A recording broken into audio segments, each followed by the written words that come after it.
কাউন্টারটা আইনসম্মত নয়, ফলে এটা একটা পুলিশের সক্রিয়তা নাকি পুলিশের সংবিধান আইন তাকে সরিয়ে রেখে নিজস্বভাবে চলার পদ্ধতি, যেটা আমাদের সংবিধান সম্মত নয়।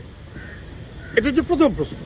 দ্বিতীয় প্রশ্ন হচ্ছে, পুলিশ তো অবশ্যই সক্রিয় কোনো ক্ষেত্রেই নয়, একমাত্র বিরোধীদের সম্পর্কে কোনো অভিযোগ থাকলে অথবা মিথ্যা অভিযোগ থাকলে পুলিশ সক্রিয়।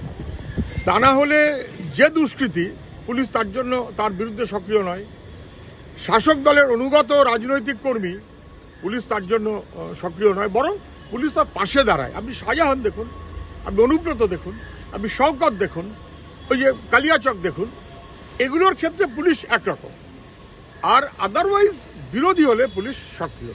হঠাৎ এই ঘটনায় রাজীব কুমার গুজরাতের থেকে কোনো মেসেজ পেয়েছেন কিনা এবং তার পরিপ্রেক্ষিতে এনকাউন্টারের কথাটা ভাবলেন কিনা, সেটা সময় বলবে। আর কিছুক্ষণ গোয়ালপুকুরের ঘটনায় পুলিশের ওপরে গুলি চালিয়েছিল যে আসামি, তাকে 3 দিন ধরে খুঁজে পাওয়া যাচ্ছিল না। পুলিশ দাবি করেছে যে আজকে এনকাউন্টারে সে মারা গেছে। ডিজি তো গিয়ে বলে এসেছিলেন, একটা গুলি চালালে 4টে গুলি চালানো হবে, একটা গুলির পরিপ্রেক্ষিতে 4টেই হোক আর 4টে গুলির পরিপ্রেক্ষিতে একটা গুলিই হোক, ইট ইজ এনকাউন্টার। যে মারা গেছে সে আসামি, আমি ধরে নিচ্ছি সে ক্রিমিনাল, কিন্তু আইনের শাসনে তার তো বিচারের অধিকার আছে, সংবিধান তো তাই বলে। ফলে আমাদের আইনের শাসনে অথবা সংবিধানে এনকাউন্টার এটা কিন্তু স্বীকৃত নয়, ওটা যোগী রাজ্যে স্বীকৃত, ওটা মোদী অমিত শাহ গুজরাটে স্বীকৃত। মোদী অমিত শাহ কিংবা যোগীর অনুকরণে বাংলায় এনকাউন্টার কি চালু হলো, এই কোয়েশ্চেনটা উঠবেই। এনকাউন্টার না ফেক এনকাউন্টার, সে কোয়েশ্চেনও উঠবেই। আসামি এটা ঠিক, কিন্তু এনকাউন্টার নাকি বিচার, কোনটা জরুরি ছিল? আর বাংলাদেশে যদি পালিয়েই যায়, এটা যদি গত 3 দিন ধরে কথা থাকে, তাহলে সে এখানে এখনো ছিল কেন? যদি পালাতে হয় তো বর্ডার, পালালে তো সঙ্গে সঙ্গেই পালাতে পারত। ফলে এটা নিয়ে নানাবিধ প্রশ্ন আছে এবং প্রশ্ন উঠবে। একজন আসামি মারা গেছে, এনকাউন্টার বলে বলা হচ্ছে, কিন্তু এটা আমাদের রাজ্যের চালু ব্যবস্থার সঙ্গে যায় না।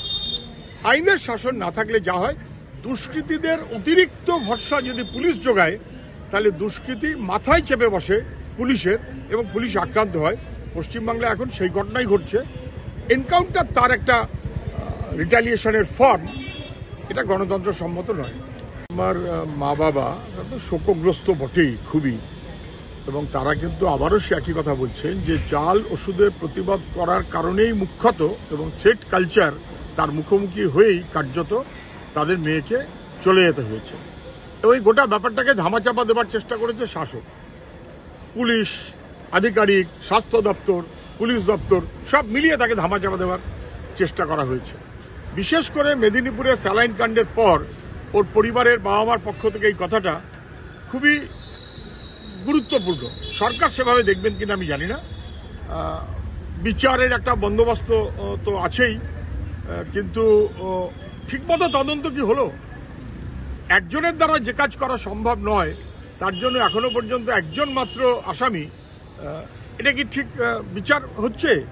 একটা রায় হয়তো কিছু হবে, কিন্তু বিচারের সময় লাগবে। মুখ্যমন্ত্রী যেভাবে মেদিনীপুর মেডিকেল কলেজে ডাক্তারদের সাসপেন্ড করেছেন, সেটা বেঠিক হয়েছে। জাল ওষুধ যারা কিনলো এবং যারা সেটাকে ব্যবহার করার পারমিশন দিল, তারা তো আধিকারিক, স্বাস্থ্য দপ্তর। সাসপেন্ড করলে করা উচিত ছিল স্বাস্থ্য দপ্তরের সচিব এবং স্বাস্থ্যমন্ত্রী। সেটা না করে নিজেদের ঘাট থেকে দোষ ঝেড়ে ফেলার জন্য ডাক্তারদের উপরে এই বন্দোবস্ত করা হয়েছে বা সাসপেন্ড করা হয়েছে। এবং সেটা তবে দেখে নেবো কেন, এই গোছের ভাব, আর্যকর করেছিস দেখে নেব, এই গোছের ভাবের একটা প্রতিফলন। এটা নিয়ে তো কোনো সন্দেহ নেই। ন্যায় বিচার মানুষ পাচ্ছে না পশ্চিমবাংলায়, আইনের বিচার নেই, শাসকের আইন।